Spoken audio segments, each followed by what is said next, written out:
Something that I see so much in the people that I speak to with ADHD, and it's something that has plagued me throughout my life, although I feel like I say that in pretty much every video. So many things that plague. Is the exhaustion of managing and riding the roller coaster wave, the ups and downs, the highs, the lows, whether it's energy, mood, enthusiasm, motivation, it is exhausting and constant. But I had an absolute epiphany about this like August time last year, related to my medication, that made me realise that I have spent my life living this myth of what I'm gonna call the myth of ADHD highs and lows cause and effect. If you've got anything catchier, please let me know in the comments. Let me explain. I wanted to show you my dazzling new office attire, but with the sun, that's a thing, isn't it? No. If you have or suspect you have ADHD, you've probably at some point in your life heard some things like this. Don't get too excited, you need to calm down. Don't take out all of your energy at once, you need to sustain it across the day, right? We hear these messages and we also feel them ourselves. We have moments of this intensity and then we have moments of this like slothness. So one of the things that I've always been on a quest to do, and one of the things I see in a lot of people that I work with, is this sense of like, I just need to be more balanced. And this sense of, if I hadn't have gone down that hyper-focus hole, if I hadn't have put so much pressure on myself, if I hadn't have got so excited about that thing, if I hadn't have gone all in on that idea, I wouldn't have suddenly used up all of my energy and lost interest, right? And because of that, I'm tired, I'm overwhelmed, I have no energy left, I'm low, I'm no longer interested. I have spent so much of my life agonizing over what I have done that has led me to the low point. The highs have led to the lows. But have they? And I'll tell you what helped me answer that question. For context, for those of you who haven't seen my videos before, I got my ADHD diagnosis in September 2022. I'm medicated from September, well, I'm still medicated, but I was taking medication pretty much every day, most days, 36 milligrams of Concerta XL. And then I hit a real low point at August last year. Now there's so much that goes into that and I won't get into it in this video, but it was lots of normal stuff that comes with dealing with an adult ADHD diagnosis and trying to figure out what that means for you, a bit of an identity crisis of like, what am I good at? What does this mean for me now? Feeling unfulfilled and unhappy in my job and really pissed off that if I'd figured it out sooner, I would have been in a very different place. So I had all of these emotions swirling around and I was taking my ADHD stimulant medication and it was helping a lot to just manage that. But I was unhappy and I was getting increasingly unhappy and demotivated and down.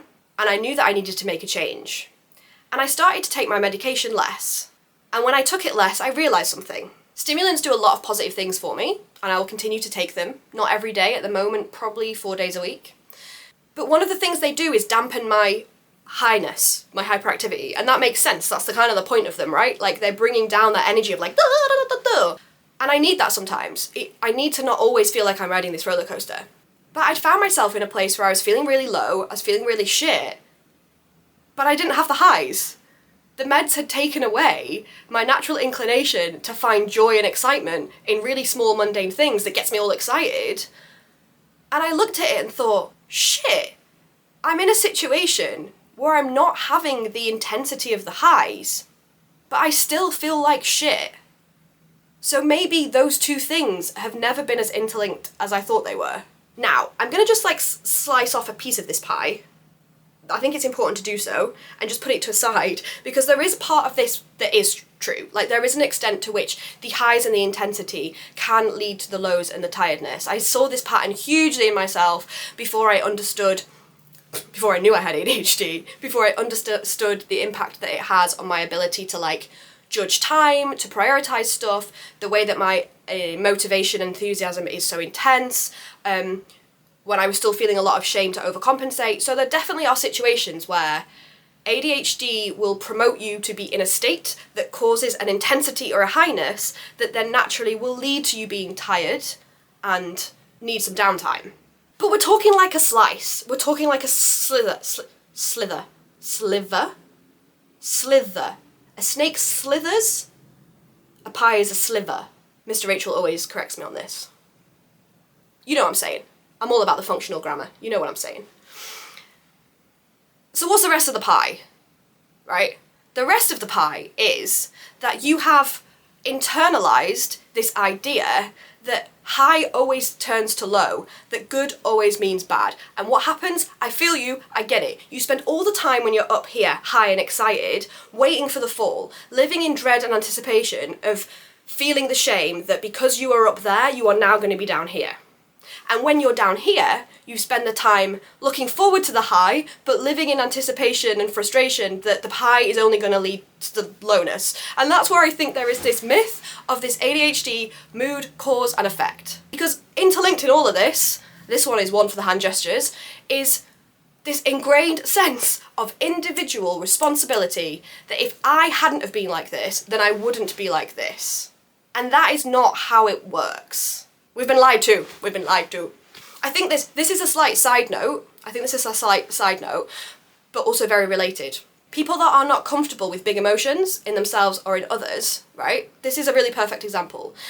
I get really excited about stuff. If I'm applying for a job, I'm in the job. Like, I'm living inside of it. I'm already working there. And it is so common and a reflex for people to be like, don't get your hopes up. Don't get excited. Why are they saying that? Because the drop to disappointment is larger. But that's not how I live my life, and that's not who I am. Maybe this isn't a side note because it's leading me to where I actually wanted to take you today, which is, yes, being up here means that the disappointment will hit hard.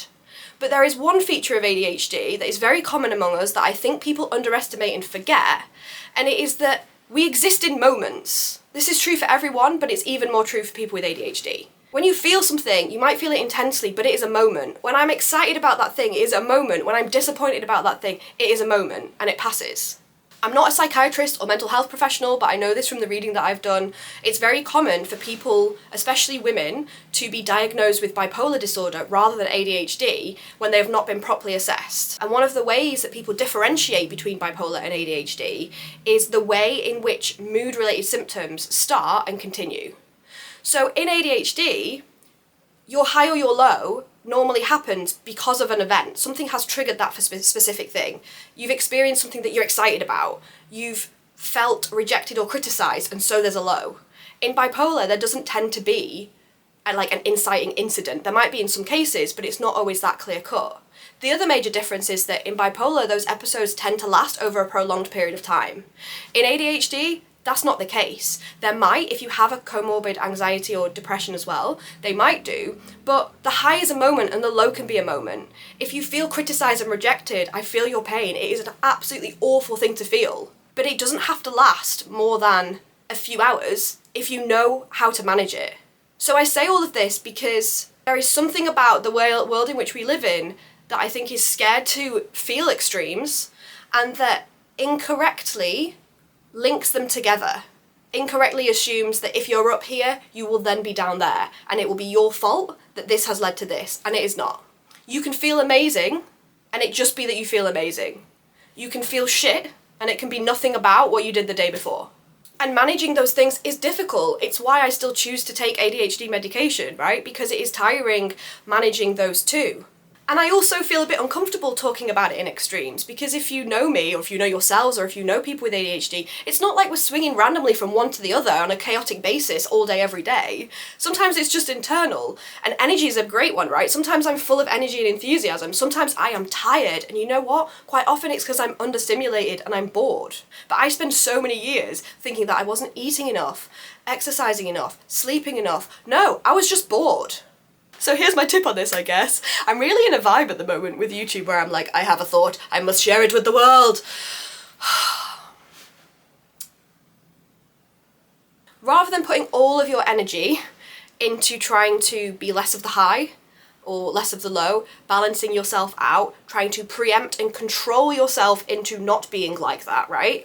Put your energy into what I like to call bounce back ability. Bounce back ability is your toolkit, your ways of being able to bounce back when you do hit that low energy, low mood, low everything, brain what situation.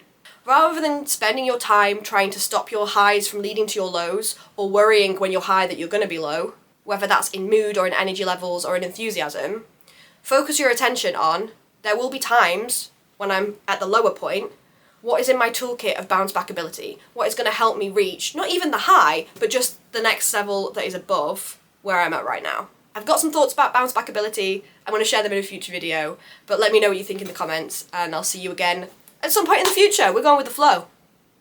Bye.